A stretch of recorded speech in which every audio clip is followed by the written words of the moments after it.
This is the same spirit that was at work in the ancient world even before the birth of the church. Okay, very old. Okay, it's the same spirit that's at work in Pride Month. It's the same spirit that's at work in turning men into women and women into men, or men and women into nothing. And it's the same spirit causing all the madness in today's societies that we are experiencing. The problem is that we as Christians don't know this. We so quickly go, oh, it's just Satan. And I'm like, and it is that. He is the chief rebel, but we can actually be more specific than that. What is the game plan right now? Well, the game plan is what we saw with Bacchus. That's what we should expect. The 2024 Olympics opened with some of the most amazing theatrical and creative displays of human ingenuity. Yet, there is something more going on behind the scenes, something more going on behind the veil, perhaps some supernatural realities. The theatrics featured prominently under the guise of freedom and equality, the destruction of God's created order. Now, the scripture would call this chaos. And with a literal God at the center of it, Christians need to wise up and pay attention. Because Christians no longer understand the workings and the manifestations of these long gone and perhaps long forgotten gods, we don't realize what's happening right in front of us. We try to cram what we're seeing into our typical Christian boxes, and we miss what's going on. We confuse modern spirituality with raw secularism. And so we need to be informed. What are these themes that we're seeing? What are the things happening in culture that we're seeing that do actually point back to gods that we've long forgotten? We need to know of the God that should be given credit for this. That's the only way that we're going to be able to see through the veil here. Today, Grant Forrester and I talk about Dionysus, also known as Bacchus, and how he was on full display at the 2024 Olympic opening ceremonies. I'm Kevin Laymon, and this is Veiled Kingdoms. Thanks for joining us. Let's pierce the veil.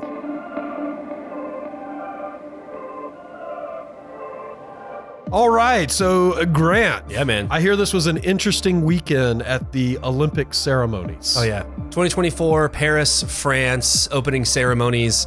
Like we said, some of it was really, really wonderful. It was really beautiful. Sure. A lot of the openings with some of their views on political revolution and how they really captured that was quite creative. It's a big part of their history. It is. It's huge for its history. But we really need to have a conversation about what's going on. And all the Christians everywhere are talking about this right now. But we're going to talk about it, what I think is really what's more important, and not just Da Vinci's painting, but what's really going on behind the scenes. This isn't just your ordinary response to the 2024 Olympics type post.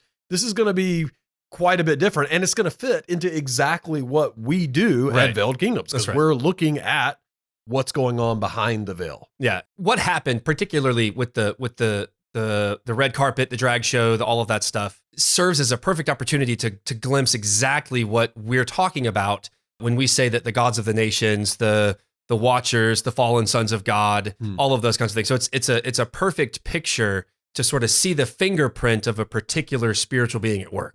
Yeah. And this is really where we're headed anyway, I think. I mean, you and I know this, our audience may not know this yet, but a lot of what we're doing right now is kind of laying the groundwork of this theology so that we can get to a point where we can start addressing the way these things show up in our current culture. Yeah. We just haven't gotten there yet in our episodes because we want you to know what's going on when we start addressing things like witch talk or things like this that happened at the 2024 Olympics. But this is very much in the vein of what we had already hoped to do. We're just doing it a little bit earlier today. Yeah, that's exactly right. I didn't want to miss an opportunity to really weigh out on this because Bacchus is just literally front and center. And let's face it, nobody's going to care in 2 weeks. Yeah, so right. We got to talk about it now. That's right. Yeah. And so just people YouTubing Bacchus, listen to this because you don't want to miss this. So Thomas Jolly is the guy who orchestrated the whole. He's the mind behind the opening ceremonies. And so I want to briefly give his intent or his stated intent to this, and then I want to begin to look at it.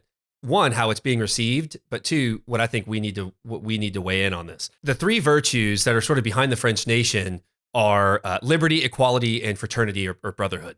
And if you watch the opening ceremonies, you saw those words pop up in white text in the middle of the screen, very artful. And so that's what they're trying to capture. He wanted three main. There's four main movements, I guess, really. But there's the political revolution. There is the revolution of love, which we're gonna.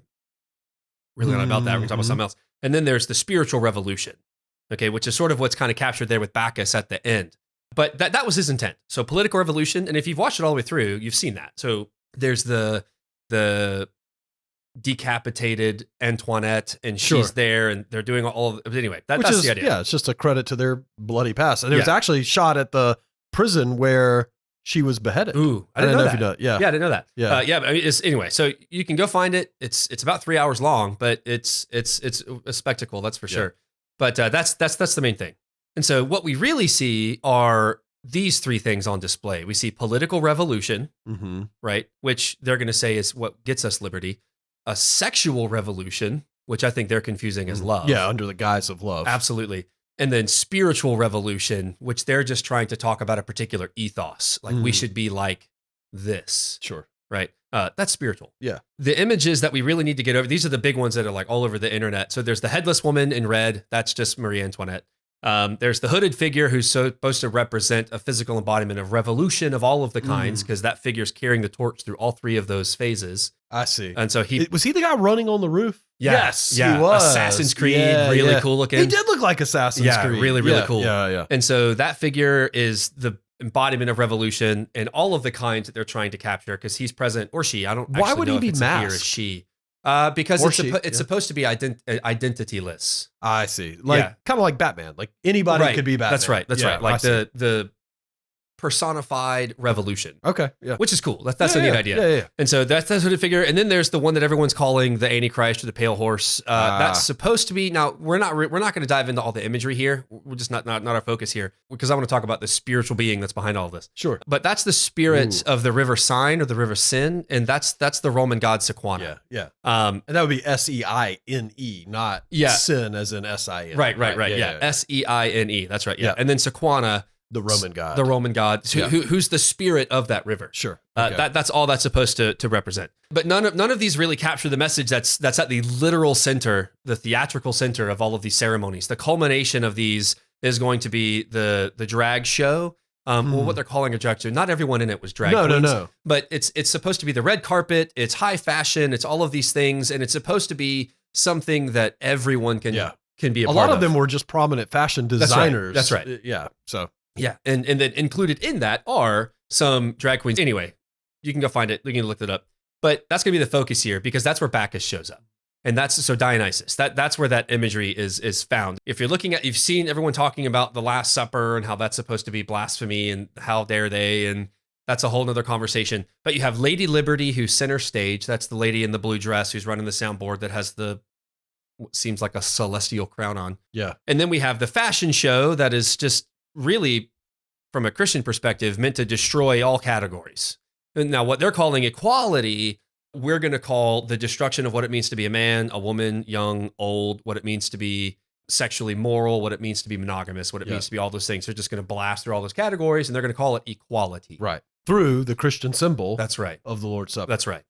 Or symbolic imagery. That's right. What's really happening, sort of, again, behind the scenes here, is we're seeing culture being totally okay with the Imago Dei being absolutely obliterated. Right. Just obliterated. I've heard people say, well, the Da Vinci's Lord's Supper painting, has been parodied and used in humor or drama in a lot of different ways, such as dogs playing cards. Yeah. And so they're like, why can't we do this the way that we want to? Yeah. What is the difference in what they were doing with the Lord's Supper and what would be the difference in dogs playing cards? And I think it's a good challenge. Like there have been lots of parodies of it. The main difference is the particular focus they have. There's a difference between dogs playing cards and the destruction of all of these created boundaries from God. Okay. So the stakes are higher. Right. I think I put it like that. I mean, they're using God's the stakes imagery. Are higher. Yeah, they're using God's imagery Yeah. to destroy and break down things that God has called good. That's right. Yeah. Particularly, I think when we were talking pre-show, it was sex. And so then, after all of that, Bacchus, who's played by a really popular French comedian and songwriter, his name is Felipe. Yeah, he would be like the American Robin Williams or something, right? Yeah, that's exactly right. And so he shows up and he's inside of this platter. They remove the lid on the platter, and there he is, painted blue. He's got the grapes on him. He's clearly Dionysus or Bacchus, and he sings a song about there being no more violence. Now you're saying Dionysus or Bacchus? Can you tie those? Interchangeable. Okay. Yeah. So Dionysus is the Greek version, and Bacchus is the same guy but Roman. I see. Okay. And so the same thing. So like it would be like Ares and Mars. Okay. They're the same thing. Yeah. Okay. Just Romanized version. Sure. Right. And so Felipe sings a song as Dionysus about how we should all be, or violence would end if we were nude, and hatred would end if we were nude, and which, if everybody was nude and it was world peace, what does that sound a lot like? The Garden of Eden. That's exactly right. Yeah. And so there's all of this imagery there about Dionysus being the feast at the table and being the god of wine. It's very Eucharistic, and that's as deep as we're going in the Christian symbolism. I think that there is things to discuss there, but that's really it. But one of the things that's interesting is, even though Thomas Jolly is trying to say this really wasn't supposed to be a mockery of Christ, these kinds of things, I actually couldn't find him saying that explicitly. He didn't really seem to deny it outright. Right. He definitely didn't deny it. Which is suspicious. But and at the very least, it's clearly spiritual. Yeah. Oh, absolutely. But what's interesting is Kelly Clarkson, who was actually commenting on it during the thing. Yeah. She says, I don't know if y'all saw it, but everyone is welcome at this table. Like even the moderator just looking at it was like, oh yeah, that's a table. That's the Lord's Supper. Yeah, that's exactly right. And so she might not have recognized that's what she was commenting on, but she says all ages, all ethnicities, and it almost sounded like she wanted to say like all orientations, but she just did. She's like, everybody's welcome. Yeah. So that's kind of the summary of the events that happened. That's right. We still have to get to the reason that Veiled Kingdoms is talking about this. And we're talking about this because we believe that there is something hyper spiritual going on. We don't believe this was just an artful, secular presentation. So Grant, what is going on that we want to talk about specifically that we don't really think is probably being mentioned on a lot of different levels? I think that a spiritual being who people for thousands of years called Bacchus is actually involving himself in our modern society. Yes. And so I think there's a spiritual being that is influencing culture, just like we would say in Christendom, Yahweh influenced culture, right? The same thing is true that other spiritual beings can do this as well. As society moves away from Christ as Lord, there are going to be other spiritual beings, whether they know it or not, that become Lord. And I think we're seeing that in Bacchus. But before we can really begin to see why that thesis makes any sense, we need to understand who Bacchus is. Okay. And like sort of why would I say that? Yeah, he was related to Zeus, right? Yeah, he was his son. Yeah. Okay. And so it sounds crazy. Legitimate son? Hear me out. Does Zeus have any legitimate children? A good point. Yeah. And not to be completely unhinged either, but I mean, we believe Zeus was a real being, right? A spiritual being. We're not talking about Greek. Zeus. That's where, and I think most of you guys who have listened to us a lot are getting those. When we talk about Zeus or any of these past fallen gods, we don't believe that it's just mythology, that a cultural phenomenon. Yeah, that people put a name on. Yeah, right. Yeah. I mean, when we say Zeus, we mean a fallen Elohim who is representing himself as the god of lightning. Yeah, that's right. Yeah, that's right. So there are lots of competing sort of stories. Some of them are he's the pure son of Zeus. Some are he's the half son of Zeus and Semele. Some are he's not even Zeus's kid. He's some other kid. But most of the stories, the most popular one is that he is the bastard offspring. So what you're telling me is Semele. A bunch of lying fallen gods can't get their story straight. That's that's exactly right. That's not even in the notes. That's really good. Yeah. That's really good. And so Zeus has this lover named Semele. He had lots of lovers that were human women, and Hera finds out. Hera kills Semele. Actually, she tricks Zeus into killing Semele. Long story. But Hera kills Semele, and then Zeus sort of, as the story goes, put Dionysus in his thigh to continue the pregnancy, which is cool. And so how does that work? Whatever. So he carries Dionysus to term, gives birth to Dionysus through his thigh, and then he had a pretty hard life. Hera literally drove him to madness on several occasions because she just tortured him and was cruel to him and all these kinds of things. Through all of his life, he actually, as the story goes, he created wine. He discovered what that was. He taught man how to cultivate grapes, how to ferment the juice, all those kinds of things. That's where he gets tagged as the god of wine, which is like his main thing. Which is super interesting that he would show up at the Lord's Supper. Yeah. The god of wine. Yep. Imagine that. Yep. And so just trying to steal stuff from Christ. But he's the god of wine first and foremost, and then connected right to that is the god of ecstasy. And so if you think like a frat party turned into a deity, like that would be Bacchus or Dionysus. And so strong drink, drunkenness leads to other things, all kinds of and then he sort of becomes the god of all of the fallout of those things. So it's wine and ecstasy, and then all the stuff that those things produce, he also sort of becomes the god of those things too. In terms of like fertility? He's worshipped as a god of fertility. I see. Yeah. And so let's see. So discovered wine, became the god of wine and ecstasy. And so ecstasy, I have here in my notes, just orgies. I know that's a rated R word, but that's just what was happening. It's in the Bible. It was wild. And you saw it We're not going to go there, But you saw that in the ceremonies. Yeah. There was an alluded to orgy in the ceremonies. Yep. I mean, we're not making this stuff up. Front and center for the whole world to see in coming out of this opening ceremony. So anyway, god of the fertility, because of that, one of the things you have to note, because he's also considered the god of madness. The god of madness. And so that's going to be because of a fine line between ecstasy, complete loss of self-control in a good way, and complete loss of self-control in what's perceived as a bad way, would be madness. Right. And so he really dances that fine line. Christians would look at this and say, our culture is mad right now. And I would say, sounds a lot like Dionysus. Sure. So who specifically is giving him these titles, such as god of wine, god of ecstasy, god of madness, god of fertility? I think the cultural view or the secular view, materialist view, let's do that. Materialist view would be that people observed things in culture that were happening anyway and then just attributed a deity to them. What's really happening is there's a spiritual being who is exhibiting an influence on society. And when that spiritual being exhibited influence on society, these were the fingerprints of that deity. Because not all deities or not all cultures were doing these exact things. So being the god of wine, being the god of ecstasy, being the god of madness, that also puts him associated with a particular type of ceremony / ritual, right? Yeah. Which is what we really want to focus on as we're kind of trying to tie this in to what's happening. That's called Bacchanalia. Okay, Bacchanalia. Bacchanalia was a festival that was celebrated anywhere 4 to 5, 6 times a year, and it comes from his name Bacchus, right? It was wild, and it was characterized by just uninhibited gatherings. So drunken, uninhibited. Use your imagination. Everything. But don't. Yeah, right? really. Yeah, uninhibited, literally everything. Yeah. This likely originated in Greece as fertility rituals and were brought to Rome around 650 BC. Also, it strikes me as interesting that Zeus does it, Dionysus does it. All of these gods just want to get women pregnant. Like, that's just a huge part of it. And that just sounds like Genesis 6. Yes.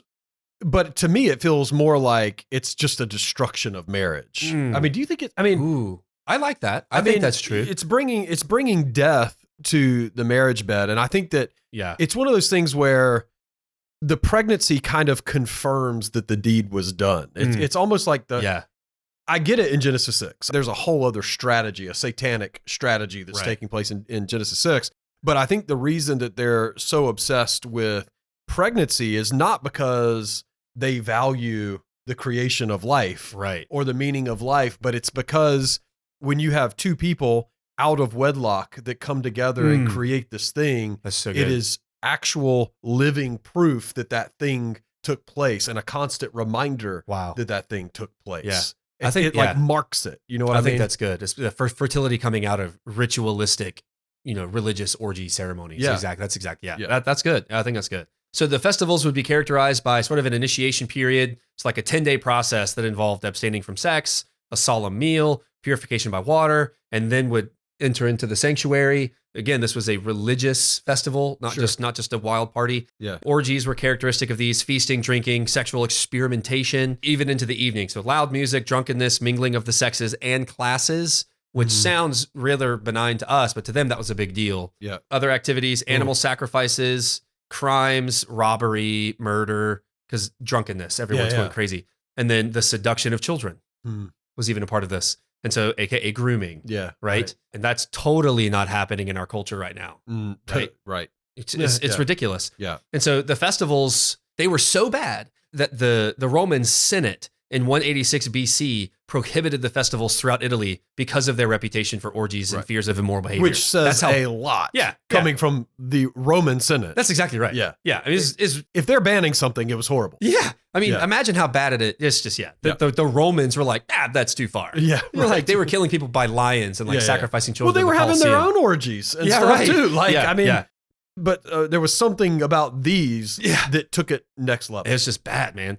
And that is the ceremony that is being put on display. This thing that the Romans had to ban is what's being put on display on public television in the Olympic ceremony. It's just nuts. Nailed it. That's exactly right. And so what we are witnessing in these opening ceremonies is Bacchanalia. Wow. And it's even more than that. It's being lauded as the way that things should be. Right. Things should be like this. That's crazy. And so as Christians, we want to see this a lot of the times, because of materialism, again, here at Veiled Kingdoms, we want to unmake materialism. People see it as secularism. Like this is just the absence of Christianity. Like it's actually way more than that. It's a new spirituality that we have to be ready for. Yeah. And they're all but telling us that that's exactly what it is. Yeah. And it's putting it under the guise of this thing that Christians hold as sacred. Yeah. I mean, it is a sacrament, the participating in the Lord's Supper, and they are shadowing in this gross spiritual fallen Elohim ceremony that's associated with all of these false gods. And we're supposed to sit here and think, oh, well, that's just secularism, just pulling from something from the past. No, there is something going on here. There are fallen spiritual beings who were cheering at the idea that this was taking place. There are fallen spiritual beings who helped orchestrate this thing taking place in ways that we just can't imagine. It's just another example of Christians ignoring the supernatural. And we just want to make it secular. Yeah, which is so ironic. Yes. For Christians to be, it's ironic. The god is even named. Now, a French person is probably not going to say, yeah, we worship Bacchus. Right. Right. I understand that. But how long until that's more socially acceptable to say something like that? Well, and even if the general public type person wouldn't say that, there could certainly be people in the higher ups that are participating in these types of things. I mean, we see that in the A tier, A class type people here in the States. And so it wouldn't be a reach to think that that's happening in France. But the problem is these people, whether they know it or not, are messing with powers that they don't completely understand. And they're putting them on display through this ceremony. Yeah. And Christians are over here going, oh, well, I mean, it's just this fairy tale that was told a long time ago, and they're putting this fairy tale on display. No, they're referencing fallen gods. Yeah. Like there is a supernatural thing that is taking place here. It would be like the world forgetting how nuclear energy works. And then 2,000 years going by and then rediscovering it and then being like, oh, this is interesting. And then blowing ourselves up. Yes. And so it's like these gods have been here the whole time. These beings have been here the whole time. Great and now metaphor. Western culture is sort of rediscovering this phenomenon. And we don't know what to do with it. And these beings are like, yes, we're totally not here. And as this continues to progress, these beings will not so much be behind the scenes anymore as much more. Yeah. And then they'll go, yes, we are totally good. That's exactly right. And we have your best interest in mind. This is why. And that's the image that we're seeing with Bacchus center stage. Is he's like, if you're like me, the world will be a better place. I mean, Kelly Clarkson said it. Yeah. She's like, crazy. oh, look at this sweet thing that's happening. That's right. Everybody's welcome at this table. Yeah. Here's what we need to understand. This is the same spirit that was at work in the ancient world, even before the birth of the church. Yep. Okay. Very old. Okay, it's the same spirit that's at work in Pride Month, right? It's the same spirit that's at work in turning men into women and women into men, or men and women into nothing, okay? And it's the same spirit causing all the madness in today's societies that we are experiencing. The problem is that we as Christians don't know this. Yeah. We so quickly go, oh, it's just Satan. We blame we blame Nietzsche or yeah. Let's say we blame some philosopher, or we just go, oh, well, it's Satan. And I'm like, and it is that. Yes. He is the chief rebel. But we can actually be more specific than that. What is the game plan right now? Right. Well, the game plan is what we saw with Bacchus. Right. That's what we should expect. And so if you can know being the inversion of men and women, the inversion of some madness. So we should expect cultural madness and familial instability. Right. We should expect that the genders are being blurred. We should expect that children are being groomed into being sexual deviants. Right. We should expect those kinds of things. Because it is the death of all things good. That's right. It is the undoing and the destroying of all things good. And it's specifically Bacchus versus Ares. Right? Who's doing something else? Who's doing something else. And so all of these things do have spiritual realities behind them. And it's not just material causes from cultural war. Right. Like that's so much bigger than just cultural war. And I think I might clarify when because I want us to have a proper understanding of this. I want us to be thinking about this the way that I think the Bible, scripture, calls us to understand it, is that, yes, it's Bacchus and he's doing this thing.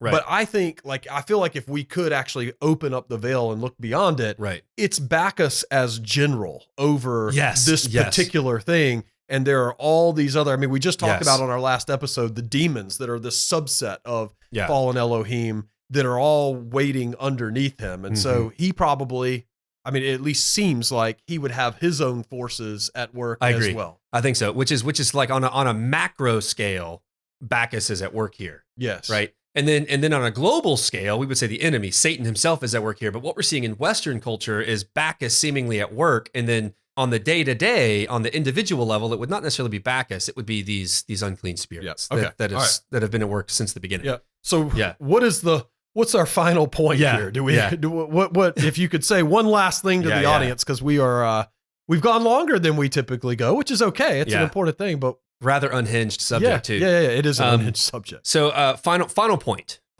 What we learn from the Olympic opening ceremonies is that the revolution isn't over. Right. And that's exactly what the French are telling us. Mm-hmm. The revolution is still happening, right? That's the whole imagery. The revolution leading to the replacement of Christ and the life abundant that he promises. Okay. So the freedom, big air quotes here, the freedom that Bacchus offers is a freedom that unmakes the very thing itself. Yeah. Okay. And so it destroys it. Yeah. It unmakes gender, it unmakes marriage, it unmakes monogamy, it unmakes sexuality, it unmakes motherhood, it unmakes fatherhood, it unmakes society.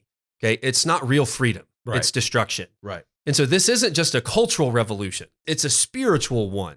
And so the gods of the nations know exactly how to tempt man into destroying ourselves. When the gods and man both want death, which is exactly what was on display in France, a desire for the unmaking of God's things. Right. Okay. Then what's going to happen? Well, man gets death, right? That's what happened. Yeah. And so we are living in a never-ending Bacchanalia right now.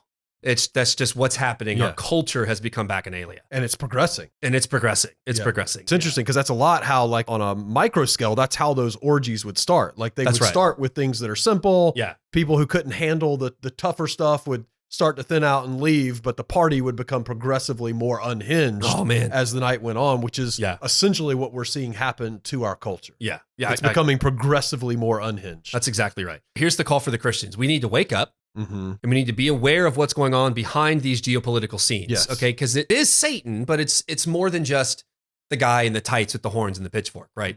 It's much more than that. There is an actual spiritual game plan. There's always an actual spiritual game plan. Okay. And so the ultimate answer to this isn't going to be found in our voters' ballot. And we should vote. We live in a great country and we should do that. But the ultimate defeat of this is not in the voters' ballot or in our gun closet. It's found in Christ. And so who's already disarmed the gods of these nations. He's already disarmed Bacchus. Sure. Right? Or they're on the run. Whatever this being is. We're going to do a whole Bacchus. episode on that. Right. But yes, they're on the run. Right. We need to stand up and we need to share the truth of the crucified Christ with everyone that we can. This is going to ultimately be how we do battle with these veiled kingdoms. Amen. So I know that there's a lot to discuss here. I'm sure that you guys and gals who are watching have lots of questions. We've probably created more questions than we've answered, but guess what? That's what the comment section is for. So please feel free to hit us up in the comments and let us know.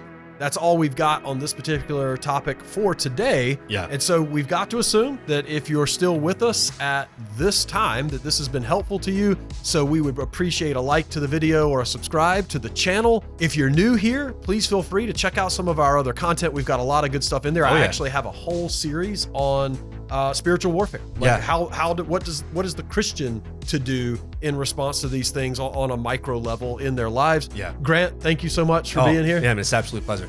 Thank you guys for listening, and God bless.